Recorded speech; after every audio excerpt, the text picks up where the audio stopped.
Immerse in the profound wisdom of the Shandilya Bhakti Sutras, ancient verses, revered as a pinnacle of devotion and spiritual awareness. Under the guidance of His Holiness Swami Jyotirmayananda, plunge into the infinite ocean of this revered scripture. Discover its hidden truths. Embrace its transformative power. Awaken to new realms of divine love and spiritual awareness. The depths are calling. The deeper you dive, the more treasures you'll discover. And now, Sri Swami Jyotirmayananda.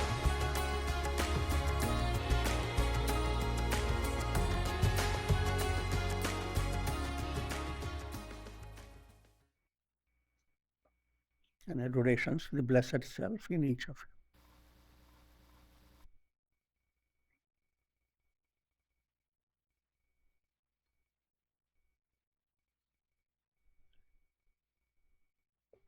Presently, the topic is on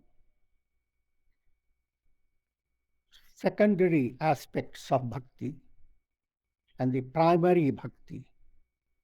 Secondary bhakti is called Gauna Bhakti. Primary one is Parabhakti. Parabhakti is the goal. Parabhakti is supreme devotion to God.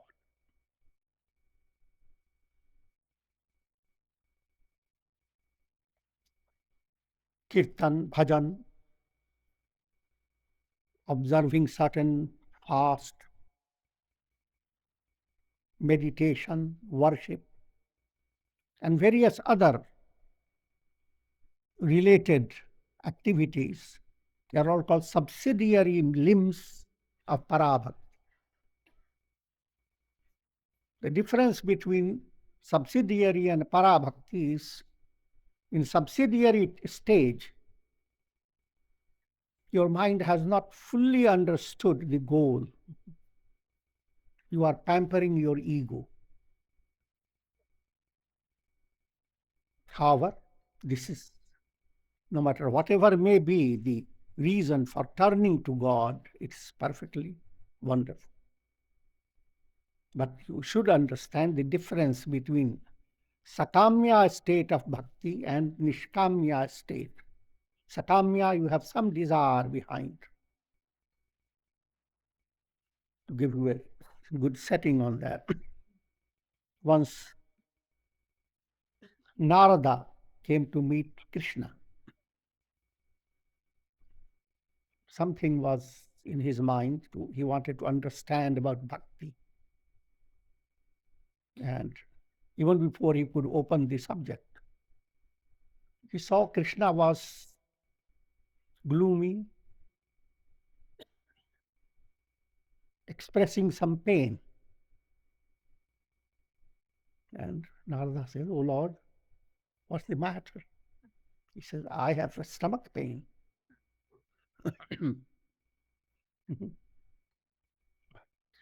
Narada said, "Let me bring any physician. What can I do to relieve you of your pain? Your pain couldn't be ordinary." Yeah, Krishna said, "The remedy is very simple. If you could bring charanamrit of any devotee, charanamrit, you put foot into the water and water becomes sanctified.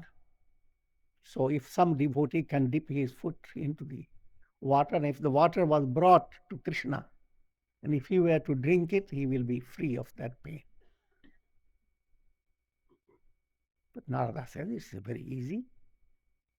But Krishna said, "Well, but before you ask any devotee, you must tell them that whoever gives me this type of treatment, putting foot into the water, he will go to miserable hell."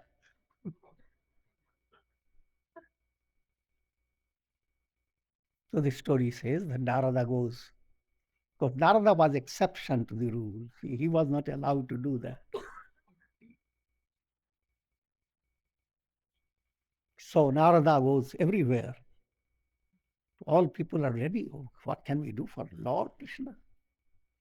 But whenever he said that he will go to hell, people say, not for me. I can't bear it. So Narada goes to Radha and he says Krishna is suffering from stomachache. And Radha said, don't be quick, what should be done? That if you were to put your foot in water, and water is to be given to him, but whoever gives that will go to hell. Radha said, don't talk of a hell and heaven.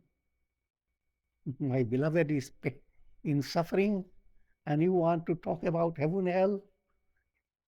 And he just sees, is ready to put her foot into the water. The story is parables to say that a devotee, in the process of developing devotion to God, does not have heaven or hell in the mind. You must realize, according to Hindu tradition, if you do good karmas, you go to heaven. Negative karmas put you into hell. But the heaven that you go to is a limited heaven. It's an astral plane. After experiencing heaven, you come back. I'm leading you to understand the difference between sakamya form of devotion and nishkamya type, which is the ideal. The sakamya refers to subsidiary limbs, different types of worship, etc. Nishkamya refers to your worshipping God, turning to God for melting in God. You are not holding on to your ego. So in the parable, Narada has approached Radha, saying that Krishna is suffering from pain, stomach pain. And the only remedy is if you put your foot into water, and water is given to him, and he will sip it, and that's the pain will be gone. But whoever gives that, see, Krishna is God, and that's a big insult. And therefore, you go to hell, miserable hell. Radha said, who cares for hell? Who cares for heaven? And she is ready to put her foot even without washing it. It comes from village.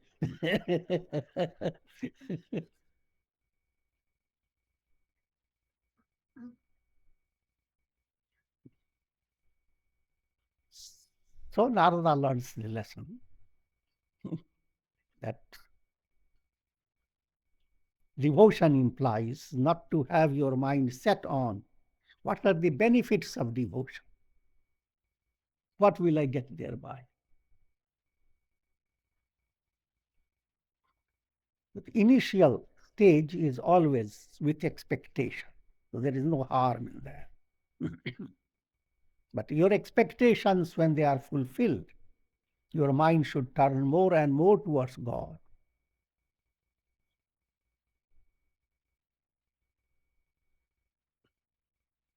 In 72nd Sutra, Gaunam Traividhyamitarena Stutyarthatvat Sahacharyam. Secondary devotion is of three types: Artha, Artharthi, and Jignasu. They are mentioned together with Jnana to glorify Jnana or Parabhakti. In the Gita, Lord Krishna says, Chaturvidha bhajante mam janaha sukritino arjuna arto jignasu artharthi jnani cha bharatarshabha. Krishna says to Arjuna that people turn to me in four ways. Chaturvidha. Artha, in distress. Jignasu, mind that inquires into what is the truth. Artharthi, one who needs material support in his activity. And Jnani term literally means the wise and refers to Jnana, which means intellect that has blossomed into intuition. Here the term Jnani means one who has attained Parabhakti, supreme devotion, one in whom all the three elements are blended. Artha, distress, that relates to your heart. Healing aspect. Artharthi, desirous of purpose, certain objective needs, certain material support. That relates to the hand aspect. Heart, hand, and Jigyasu is the head aspect. For easy understanding, put your neck also with it.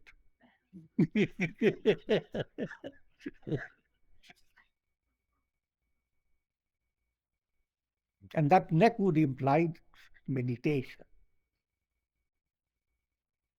Hand implies karma yoga, action. Heart implies devotion. And devotion includes meditation. So when I said neck, it's just from humorous point of view.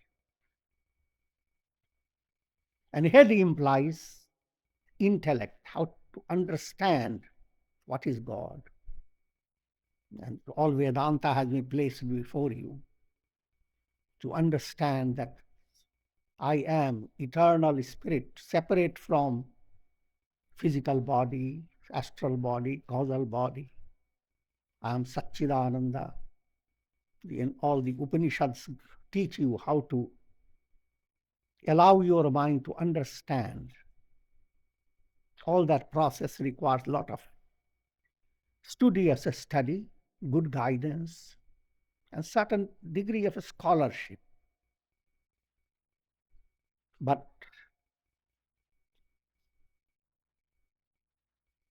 that intellectual aspect of attainment is not the bhakti. Parabhakti goes beyond intellectual grasp. So all your sadhana must terminate with supreme devotion to God. And supreme movement towards supreme devotion is an integral process.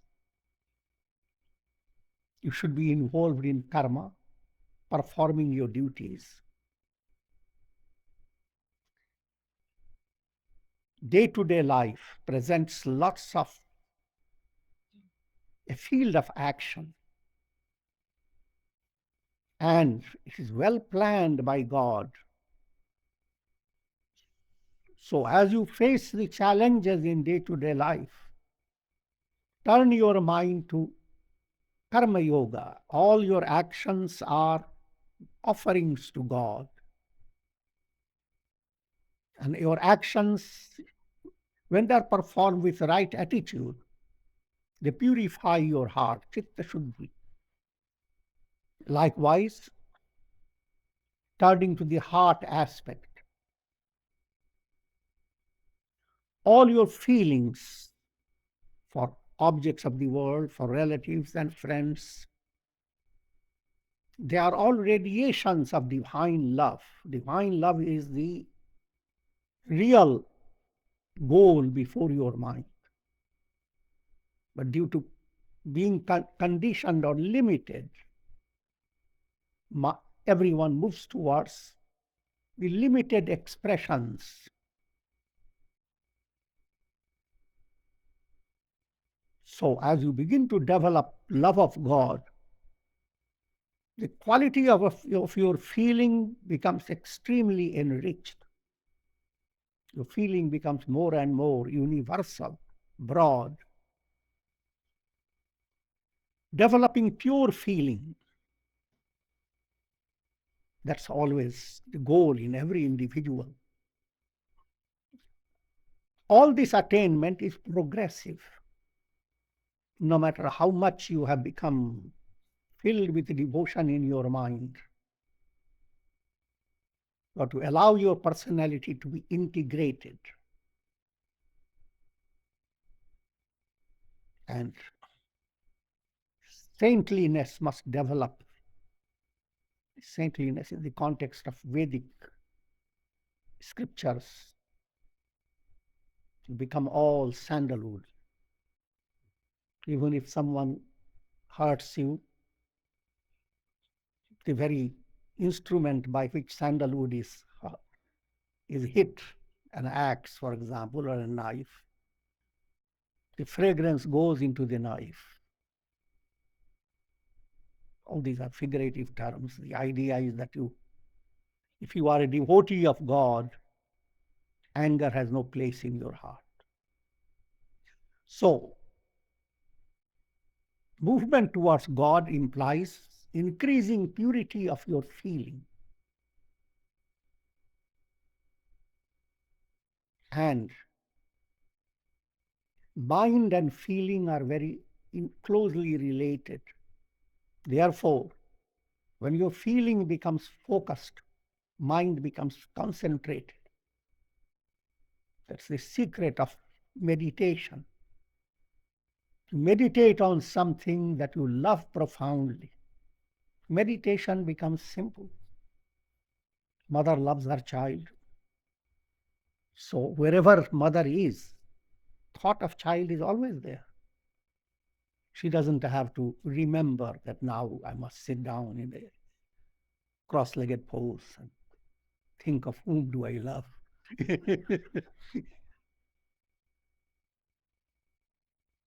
It becomes spontaneous. However, that's what, keeping in view, your goal is to go on purifying your heart, allowing your activity to develop generosity within you, and go on persisting to develop divine qualities. All that's a part of devotional movement. Tulsidas ji says, Kam krodh mad lobh rat griha sakti dukh roop te kimi janahi raghupati moodh pare tamakoop. Those people who are engrossed by vikaras, vikaras are mental impurities, anger, greed, perverted desires, lots of attachment. Their mind cannot turn towards God. However, those who have done good deeds in their various lives, they turn to God in a profound manner.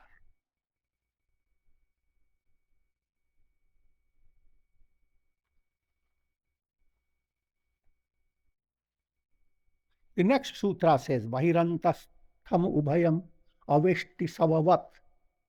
Secondary means are both outside and inside of Parabhakti. They are effective in bringing out their distinct fruits. Also, they are subordinate parts of Parabhakti. The idea is being given to you that secondary means occasionally you turn to God, meditate, and because you are distressed, your purpose is fulfilled, then mind forgets God. That type of devotion is wonderful. It has its result. But its result is not the same as attainment of Parabhakti, supreme devotion. The idea behind it, whether it is secondary or primary is the ideal. But even in secondary level, you are gaining something. But what you are gaining under the umbrella of ego is always in the terms of prosperity and adversity. Prosperity, no matter how elegant it may be, that is not your goal. Because as a result of good karma, you can enjoy a lot of prosperity. But when that karma diminishes, you come back into human embodiment. You have to continue to be reborn as long as there is dharma and adharma, virtue and vice. Virtue leading you to great enjoyment, vice leading you to great tragedy, pain, sorrow. Human life is constantly like a pendulum, moving from experiencing pleasure and experiencing pain, developing raga, dvesha, attachment and hatred. And the mind doesn't get that opportunity to glimpse the eternal presence of the divine self within you. If mind were to remain serene, not turn to attachment, not turn to hatred, if mind doesn't have the swing, then mind is serene. And that's the purpose of all devotional activities, to allow your mind to have serenity. Serenity of the mind is called prasad in the Sanskrit. Chitta prasad, mana prasad. And that's what we enact each time there is satsang. In the end, you get prasad. That's only symbolic. That's what you should have had in your mental plane. Mind should be serene, glimpsing the eternity within you.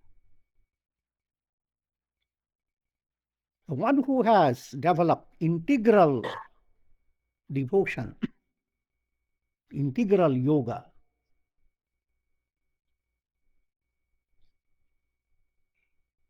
he is the ideal devotee. His life is asakti rahit, devoid of attachments. Bandhan rahit, devoid of bondage, any form of fetter.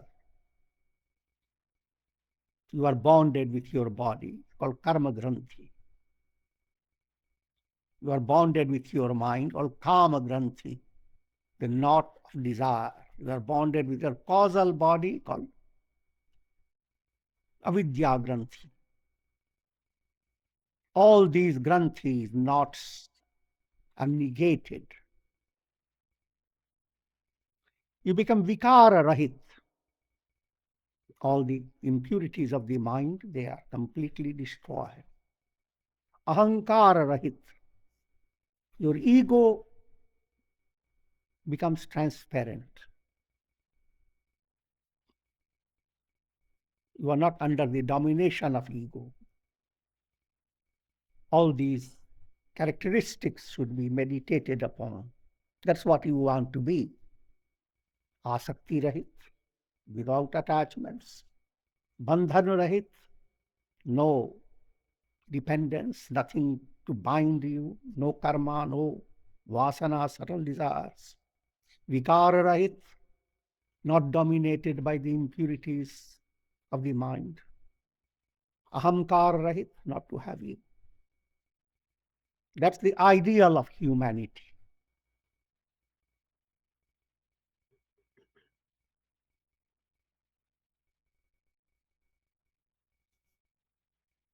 So, the sutra said that if you are practicing secondary devotion, you will have their results. But their results are separate.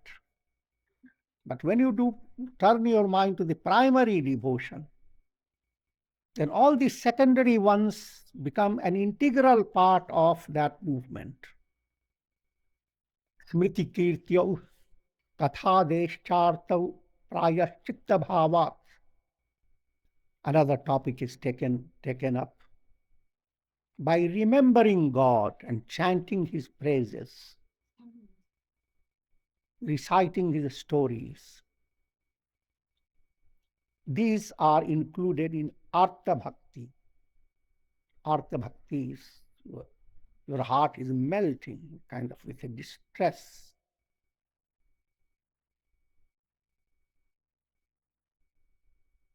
Because they have the nature of expiation.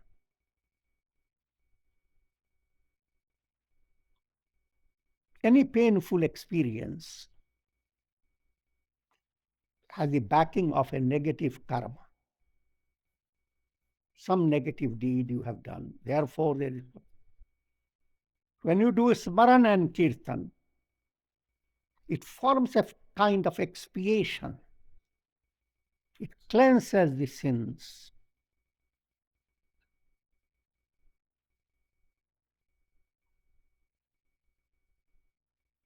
But what we are leading you to understand, that if you have profound love of God, then smaran, kirtan, all that becomes a natural process. And you do not turn kirtans because you want certain sinful karma to be washed away. You may say, then what will happen? All the sinful karmas stay. The fact is, you do that for love of God. As you turn towards God, you are moving away from dharma and adharma. You are always creating good karmas that will lead you to heaven, negative karmas that will lead you to hell. Your goal is neither the good nor the negative. A process that allows the ego to become transparent and fade away. You are like a river flowing towards the ocean. Secondary goal for the river is to see wonderful gardens this side, wonderful gardens that side. And people come and worship the Ganges. That's secondary. The primary, it must go into the ocean. When you think of primary, then all this becomes ordinary. What should be on the banks? This side is hell, this side is heaven.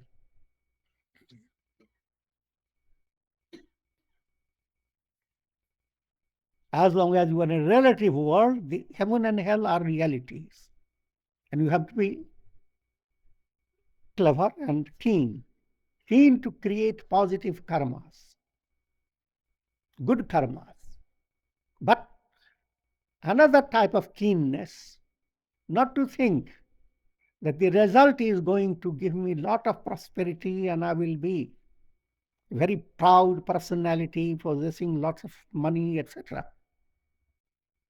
Rather, your mind should have the understanding the result will be your mind will turn to God more. And there will be movement towards enlightenment. Your prosperity will help you to become more intensified. If you are facing adversity, again, you develop an attitude that this is God's plan to cleanse my heart.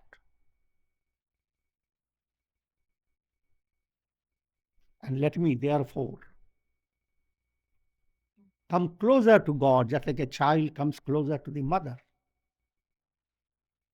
If adversity turns your mind to God, then it is no longer adversity.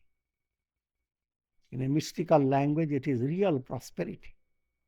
If prosperity takes you away from God, then in reality, it is not prosperity. That point has to be understood profoundly. Now, the idea is presented regarding prayashchitta karma.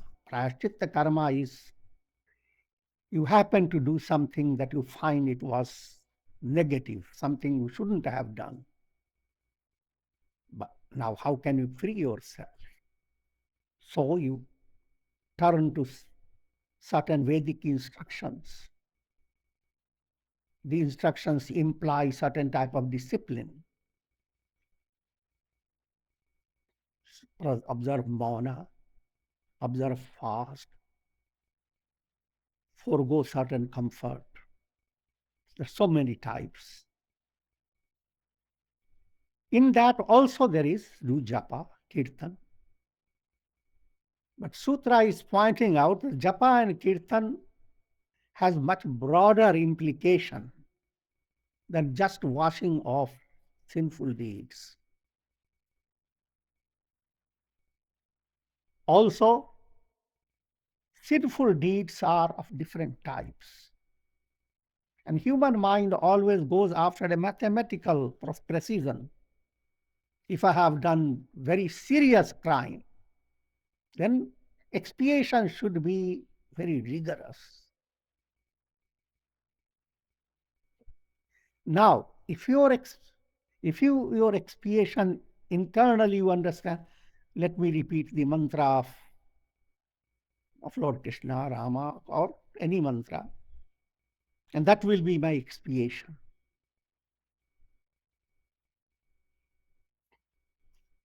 Bhakti literature says it's perfectly okay.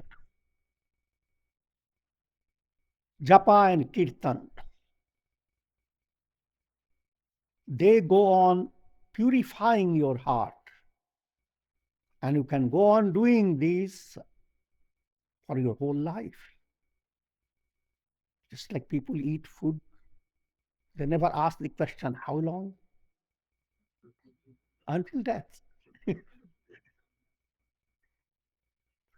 So you do japa kirtan, that enhances you, gives your life, makes your life a feast. The question, how long, doesn't arise. So therefore, it is a profound purifier, because something that can carry on throughout your life.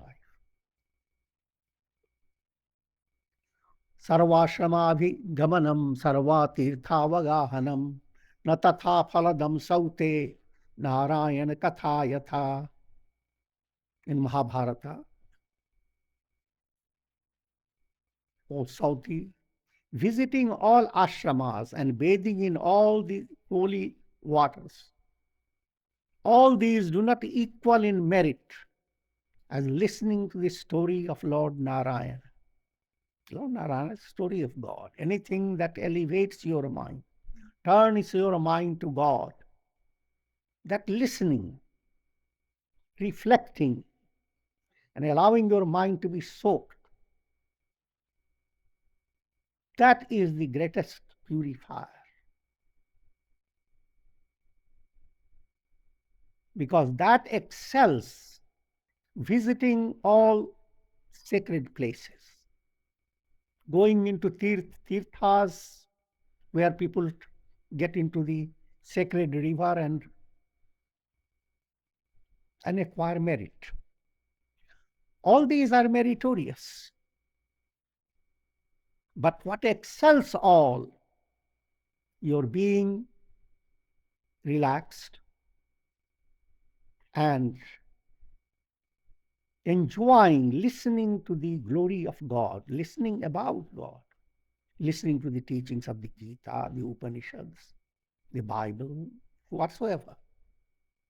It is that listening and allowing the teaching to enter your heart, allowing your mind to be soaked, that's a real bath.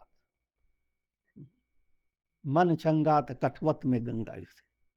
Your mind is well prepared. Your mind is prepared, then wherever you are, you can enjoy just by repeating divine name. With every name, you enjoy the sweetness of God. Feel the thrill of melting in God. If you have come to that state, all the pilgrimage centers are rushing to you. You don't have to rush through them.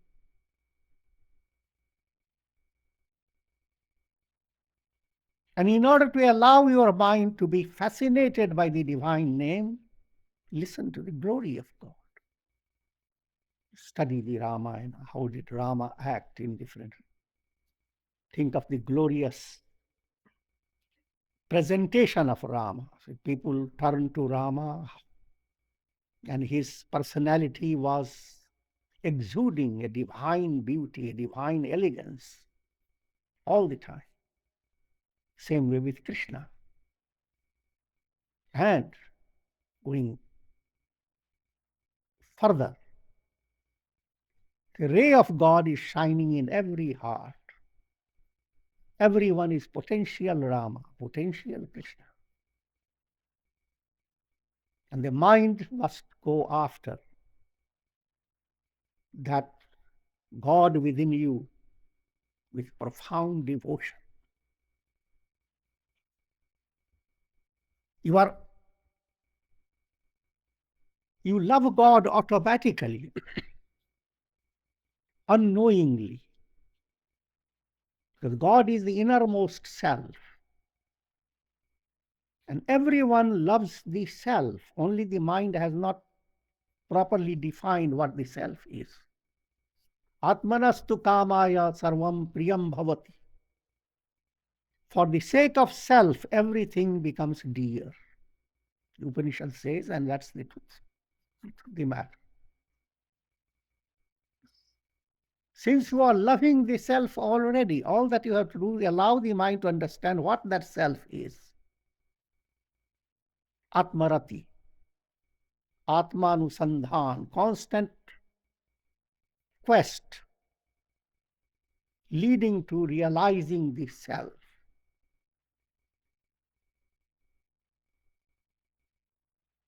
So therefore, any occasion that allows you to listen to the glory of God, reflect upon God, gain insight into the scriptures, that is the purpose of going to different pilgrimage centers. This doesn't anyway underestimate going to pilgrimage centers. Pilgrimage centers are pilgrimage centers because they give you the opportunity to do these things. You go to a pilgrimage center, you will, even though you like it or not, you will be hearing a lot of kirtans going on.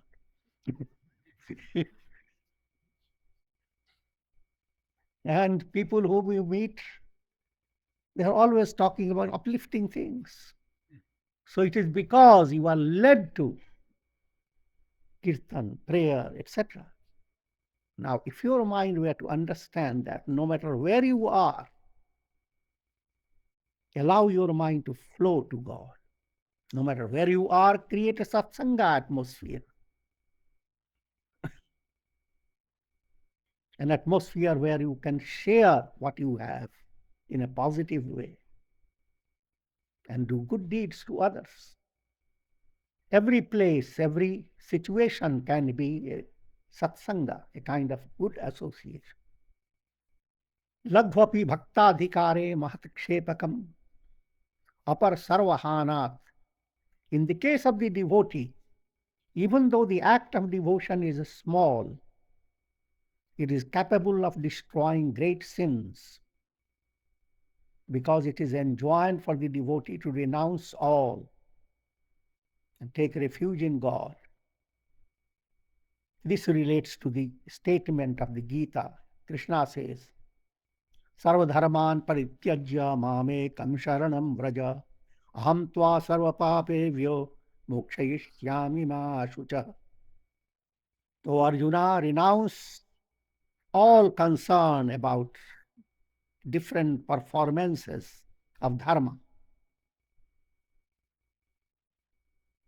The best of all dharma, the best of all regulations and rules is turn yourself to me. Sharanam Braja, take refuge in me. Aham tva sarva papevyo, I will release you of all sins. Don't grieve.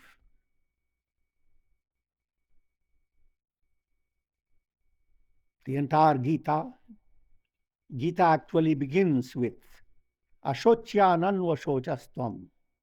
Lord Krishna says to Arjuna, all things that you are grieving about, they are not worth grieving for. Try to handle that. All things. First, look into the mind, things you are grieving about. And the teaching is they're not worth grieving for.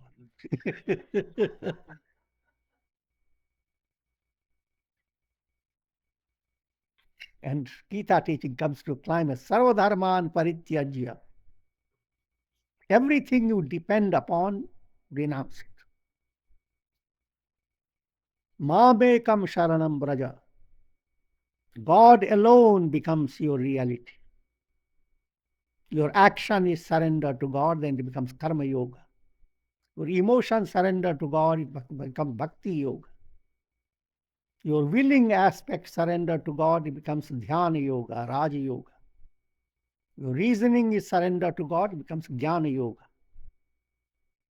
When integral development has occurred within you, then you are totally surrendered to God. That surrender has become real. Until then, you use attitude. I'm surrendering. I'm doing this, but I'm surrendering. But I'm surrendering, but what will he do to me? That was what Arjuna's role was in the beginning of the Gita. He said, oh Lord, my mind is confused. Everywhere I see violence and all the relatives are going to be destroyed. Please, I am surrendering. But don't ask me to fight.